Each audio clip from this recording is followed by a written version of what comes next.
Hello, Coach. Live for Benfica TV. Marseille is very strong at Velodrome. Benfica never lost a game in Europa League in Estádio da Luz.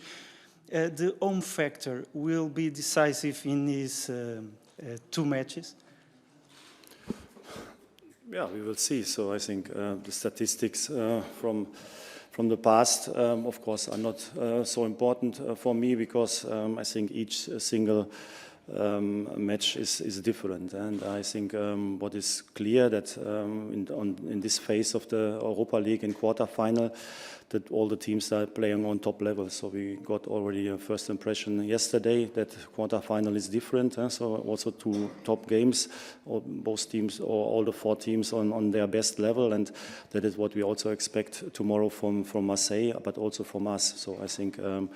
We played very well the last weeks and also the last matches, and so that means we are in a good shape. So physical-wise, mentality-wise, I think also regarding football and also the individual quality of the players is there, and now it's on us to play a very good first leg at home. That we need a good score. Is clear, but it's also not new for us to have this situation. Also, the last two rounds we had first at the match at home, and we were able also to play good games the second leg away. And I think this is the situation right now as well. So we are completely focused on tomorrow to play a very good game, to try to get best possible result, and then we are focused on the second leg. Mr. Schmidt, hello, Rui Pedro Rocha, Sport TV. Winning the Europa League is the main objective for now for Benfica, and who will be the number 9 tomorrow? Thank you. Yeah, you say it like it is a fact. No, it's not a fact. So I think we will not give up in the championship for sure. Huh? So of course we know that is difficult. There are not so much matches remaining, but nevertheless it's possible. Huh? So this is not. That we now stop playing in the championship and completely focus on Europa League. I think the whole season we did in each single competition everything to win the competition. Unfortunately, in League Cup and in the Taça de Portugal, we stepped out in semi-final. But at the end, we played also in these matches good football, but we were a little bit inefficient to use it also for the better result. But that shows already that we try our very best in each single competition. And now the next match is Europa League, is quarterfinal. The team worked very hard this season to qualify for this stage, and now is on us to completely focus on these two games and to try everything to reach the semi-final in Europa League. I think it's a long time ago that Benfica was part of the semi-final in international competition. And now it's on us to change that. Yeah, we will see.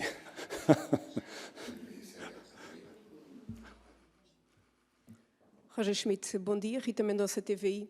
Apesar do Benfica, na segunda-feira, ter lançado comunicado a desmentir, queria lhe perguntar se se sente incomodado ou, de certa forma, prejudicado por, nesta fase final da época, se falar tanto do seu substituto, neste caso estou a falar de José Mourinho.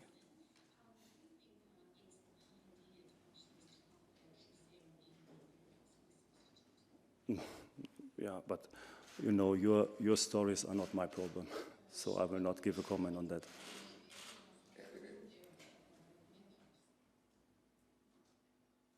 Olá, Roger Schmidt. Se me permite, vou-lhe fazer duas questões. Faço a mesma que fiz ao Florentino. Se a Liga Europa, estando o campeonato mais difícil, será uma espécie de tábua de salvação da época, e também sobre uma homenagem que vai acontecer amanhã ao Eriksen, um treinador que passou pelo Benfica. O que é que lhe apraz dizer também sobre essa homenagem? Obrigado.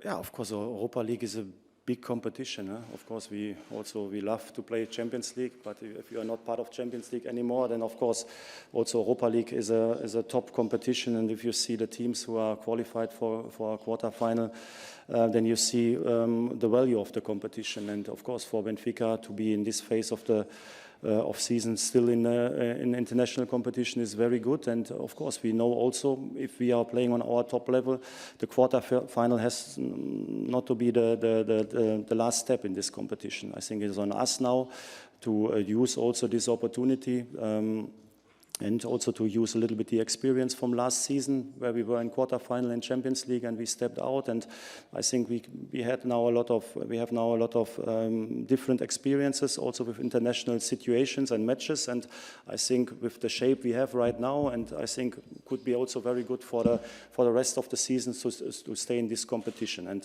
like I said, I like to play tomorrow international because I think the two defeats last week, they were hard for us because we were very disappointed. I still think the team, they put a lot of effort in to win these games. They were not really lucky in these games, but nevertheless, the performance was good. So, and I think we have to see also this when we prepare us for the rest of the season and especially for the Europa League. And this is in my focus, and I feel also that the team is with the same mindset. So I see them after disappointment after the match, but now already very motivated also for the rest of the season, and especially also for Europa League. Yeah, and of course, I heard already a lot of things about Eriksen, the former trainer former coach of Benfica. Never met him in my life before, but everything I heard was very positive. Top coach, a big personality in football, and in a very difficult situation of his life. And of course, he will have also his memories tomorrow when he came into the stadium, and I hope he can enjoy this moment. Olá, Roger Schmidt, Filipe Ribeiro para a CMTV. Nos últimos tempos têm surgido algumas críticas em torno do comportamento do Di Maria em campo. Essas críticas aumentaram um pouco de tom após aquele incidente com o Pedro Gonçalves no Clássico. O Artur Soares Dias, o árbitro, até disse que ele precisava ter um pouco mais calma. Queria perguntar ao Roger Schmidt como é que analisa o comportamento do Di Maria, se entende que ele de alguma forma se está a ceder ou, por outro lado, se considera que é normal e faz parte do jogo. Obrigado. Yeah, it was a touch in the face of Pedro Gonçalves. I don't think it was a hard hit or something to drop down, but of course it was not 100% correct. But what I see is the big picture. The big picture for me is that Angel is a top football player in the top shape at the moment. He played a great game also on Saturday and also on Tuesday. And also he's a very fair sport footballer, and I already said it, I don't know, 1 or 2 days, 2 press conferences ago, that in my opinion the referees, they use him also a little bit to show their I don't know, their willingness, their status, because he get not a lot of fouls whistled. So in my opinion, there are a lot of fouls this season already, and I see it later on, and you as well. So you see also the TV pictures afterwards. He get already a lot of fouls and not a lot of free kicks. And so I think it's a little bit in between. So of course he can also do some things better and has to control also his emotions. That's clear. But I think we have to respect also his career and also him as a player. And I think he has to get fairness on the pitch. And then, of course, he is also very fair as a footballer and also as a human being. So for me, I have no doubts about his personality, about his respect and fairness. That he's emotional is clear, but it's also a strength of him. He plays with a lot of emotions and a lot of motivation to win games, especially top games like last week. So for me, he's a top player in everything. Olá, Mr. Rita Pedroso, Jornal Record. The league is more difficult now. Are you planning to give more minutes to the players who play less, thinking about the next season as well? Can you?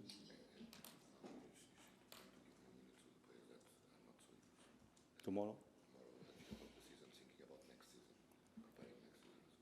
No. I have not one single thought about next season at the moment, to be honest. So I have even not one single thought about the next match after tomorrow. So I completely focus on each single match.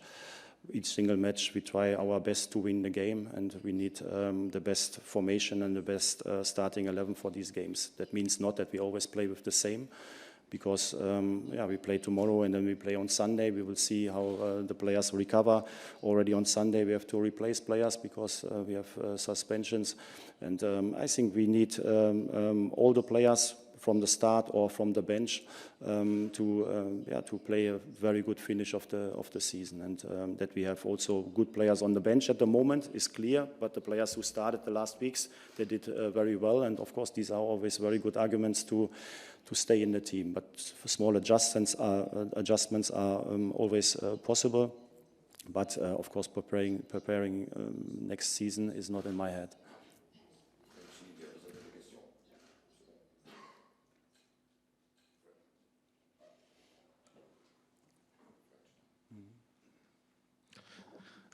Michel Garocho from La Marseillaise. Marseille has a lot of players who are injured. So what do you think about this case? And the second question, there is a problem with a supporter. There will be around 2,000 or 3,000 Marseille supporters in Lisbon tomorrow, and the club decided to cancel the tickets. What is your feeling about this situation? Thanks a lot. Yeah, of course, that in this phase of the season, you hope that you have all the players available, that Marseille has a few injuries. Okay, that is a pity for them, but you cannot change that. Nevertheless, in my opinion, they have a very good team on the pitch. With the fans, so I heard about it. I talked to our president about it, and I think there's an open issue still, because Marseille, they want to not give the permission to our fans to come next week to the match against Olympique, like I understand. And of course, then it's only fair that they also can come to Benfica. I think we need also our fans in Marseille. The best is we can go with our fans to Marseille, and they can come tomorrow in our stadium. So I think that would be fair, and I hope at the end this is also the solution.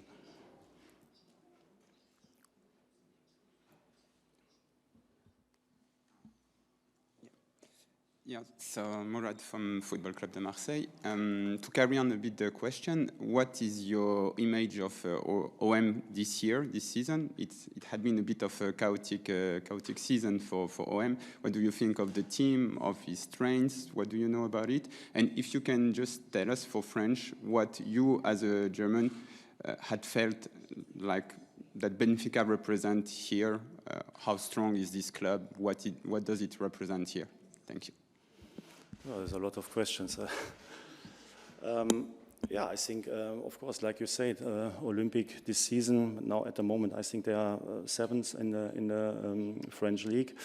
Still possible to achieve the international competitions, so they can save the season with a good finish of the season in their league, and of course they are also still in quarterfinal of Europa League. So I think they did well in international football in the group phase and also in the last two rounds. So I think it's a team who's playing very physical football, very active football, and of course also with some clear individual quality and key players like Aubameyang, for example. So I know him very well from the German Bundesliga, so he's doing very well in Marseille, and of course the game in total is a little bit also based on his individual quality, but in total, in my opinion, they have a team who makes it difficult for all the other teams to play against them. So this is my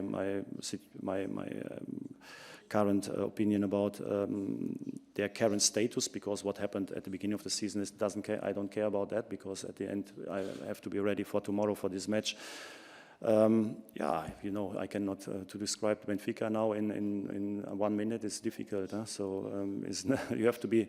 I heard before I came to Benfica, I heard that somebody said in the past, if you want to know Benfica, you have to be part of Benfica, and I think This is very true. So it's a big club also from outside, but when you are inside, it's even bigger. So it's a lot of emotion, a lot of love, a lot of passion in this club, a lot of football, not only in this city, in the whole country. So it's a big role also in the society of Portugal, and so that's why we do our best tomorrow to play a good game, because then we can make a lot of people happy.